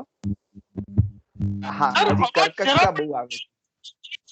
તો આપ કહી રહ્યા છો ના માઇક સર ઓફ કરીને બીજી વાર ઓન કરશો. કદાચ આપની ગાડીની સાથે એનું કનેક્શન છે, બ્લૂટૂથ ઓન છે. હાજી હાજી હાજી હાજી. હવે હવે આવે છે? હા હવે બરાબર. હાજી. હા હા હા. તો જે એમણે ક્ષણભંગુરતા જીવનની છે અને વસ્તુઓ જાણે કે એ વસ્તુઓ શાશ્વત છે અને મનુષ્યનું જીવન છે એ ક્ષણભંગુર છે. આ એની મુખ્ય વેદના છે અને એને જાણે કે આ બધું છોડીને જવું પડશે એ વેદના એ વ્યક્તિગત વેદના છે. અને પછી તમે જે વાત કરીને જીવન એ રૂપાંતર પામે છે એ છે સમષ્ટિ માટે સાચું છે. એટલે વ્યક્તિની વેદના તો ઊભી જ રહે છે. જ્યારે સમષ્ટિ માટે ધારો કે આની કોઈ દેવદૂતોનો પ્લાન હોય તો એ પ્રમાણે જીવન ચાલતું રહે છે. પણ દેવદૂતો સિવાયના જે વ્યક્તિ રીલકે છે અને રીલકે એટલે પછી આપણે પણ થઈ જાય તો એને ક્ષણભંગુરતા એની વેદના છે. ધારો કે એ વીર હોય, મસલમેન હોય તો પણ એ પણ જવાનું છે. કોઈ પ્રેમિકા સાથેના એના સહવાસના એના જે સમય હોય એ પણ જતો રહેવાનો છે. આ બધી બાબતની વેદના એ દર્શાવે છે. અને જે નિરંતરતા છે એ જીવનના રૂપાંતરમાં છે એમ ઈ કહે છે. તો એમાં એ વ્યક્તિ પોતે હાજર વ્યક્તિગત નથી રહેતો, સમષ્ટિ જ રહે છે. આ એક વસ્તુ આનામાંથી સમજાય છે. તમે ખૂબ સારી રીતે રજૂ કર્યું અને રીલકે કેટલો બધો સંવેદનશીલ માણસ હશે. મને તો એના તમે ઉર્મી ગીતો સમજાવતા હતા એ વખતે પણ એની એક વાક્ય ખૂબ ગમી ગયું કે જો મારો આત્મા તારા આત્માને સમજી ન શકે તો એનું ઇન્ડિવિજ્યુઅલ હોવું શું કામનું. એવું લખવું કે વિચારવું એ પણ બહુ મોટી શબ્દ છે. એના પછી આપણે એમ કઈ ફિલોસોફર થયો એવું નથી. કદાચ ઉર્મી કાવ્ય કરતો તો ત્યારે સારો ફિલોસોફર જ છે એમ કહી શકાય. બિલકુલ બિલકુલ. એટલે એમાં એવું છે કે જુદા જુદા નવ પ્રસ્થાનો એ કરે છે. એક ઉર્મી કાવ્ય સિદ્ધ થઈ ગયા પછી એ વસ્તુ જગત તરફ વળે છે અને પછી એ જાય છે એ અંગત સંવેદનોની વિભીષિકા જે એને પજવે છે એને અને આખા જગત એને કાવ્ય રૂપ આપવાની મથામણ એની આમાં છે. અને હજી આગળની એની જે છે સોનેટ્સ ટુ ઓર્ફિયસ એની વાત તો બીજી 2 કલાક ચાલે એવી છે. પણ એ વાત ફરી ક્યારેક. હાલ પૂરતું રમજાનભાઈ આપ સૌનો આભાર. આપનો આભાર. આપ સૌનો ખૂબ આભાર કે મને મજા પડી ગઈ એકદમ. અરે અમને બહુ મજા પડી સાહેબ, બહુ જ મજા પડી સાહેબ. એક છેલ્લો પ્રશ્ન પૂછી લઉં? હા હસતા હસતે बाहर यार लगते हो. એક છેલ્લો કે કોઈ વ્યક્તિનો અંગત સંવેદન જ્યારે કૃતિમાં આવે છે તો એ કઈ કક્ષાનું સંવેદન આવવું જોઈએ કે જે સાર્વત્રિક બની જાય? જેમ પર્સનલાઇઝેશનનું જનરલાઇઝેશન થવાની જે વાત આપણે કરીએ છીએ તો આખરે તો એ અનુભવ વ્યક્તિગત હોય છે. અને પછી તમે કહ્યું કે અત્યારે આપણને પણ પોતાનું લાગે છે તો એની અભિવ્યક્તિ એ દમદાર હોય એ આવશ્યક છે કે મૂળ એ અનુભૂતિ દમદાર હોય? દમદાર ઇન ધ સેન્સ એ સેન્સમાં હું કહું છું. એટલે એ કઈ કવિતા, હા, કવિતાનો જન્મ કઈ ક્ષણમાંથી થાય? બહુ બ્લન્ટ રીતે બે કવિની કવિતા તમને કહું, આપણા ગુજરાતી કવિ, જી. એનું નામ દિનેશ દલાલ, હા. સુરેશ દલાલ ભાઈ. એમણે મૃત્યુ વિશે લખ્યું કે મૃત્યુ તારા જેવું ખટપટિયું બીજું કોઈ નથી, એમ કરીને વિધાનો કર્યા, અંગત જી. હતું. અને રાવજી લખે છે, મારી આંખે કંકુના સૂરજ આચમ્યા. બંને અંગત સંવેદનો છે. એકમાં કવિનો સ્પર્શ છે. કવિ પોતાની અનુભૂતિને બિનંગત બનાવે તેવી રીતે પ્રતિરૂપો યોજે છે. કલ્પનો, પ્રતીકો વગેરે દ્વારા એ મારી અને તમારી વેદનાને એની સાથે ભેળવી દે છે. તમે આ બે જ કવિતા લો એટલે તમને ફરક સમજાઈ જશે. બરાબર છે? Thank you so much. એકે જે વાત કરે છે એ હું ચિત્કારું, કોણ સાંભળશે? હાજી, હાજી. એનો ચિત્કાર. હા. સંતપ્ત દુખી 1912 નો રીલકે અને 2021 ના હું તમે ને આપણે કોરોનામાં ફસાયેલા બધાનો ચિત્કાર બની રહ્યા છે. બિલકુલ, બિલકુલ. એનો પદવિન્યાસ એની જુદી જુદી યુક્તિઓ કરે છે, એ બધું કરે છે, એટલે આપણને સ્પષ્ટ થાય છે. બરાબર? જી, જી. Thank you so much. આભાર, ખૂબ ખૂબ આભાર સમીરભાઈ. આપણે આજે રિલ્કેના કાવ્ય પ્રદેશમાં પ્રવેશી શક્યા. એનું કારણ રિલ્કેના અભ્યાસી આપણી વચ્ચે આવ્યા. એટલે આ રીતે એક જુદા કાવ્ય પ્રદેશમાં અને ખરેખર પોતિકા જ કાવ્ય પ્રદેશમાં આપણે પ્રવેશ્યા અને અન્યના સંવેદનને આપણા જ સંવેદન તરીકે આપણે અનુભવી શક્યા. એનો એક આનંદ. એ માટે સમીરભાઈનો ખાસ ખૂબ ખૂબ આભાર સમગ્ર કોલેજ વતી, સૌ શ્રોતા મિત્રો વતી. અને આપણે આજની શ્રેણીને વિરામ આપીએ એ પહેલા આવતીકાલના મણકાની એક નાનકડી જાહેરાત કરી દઉં.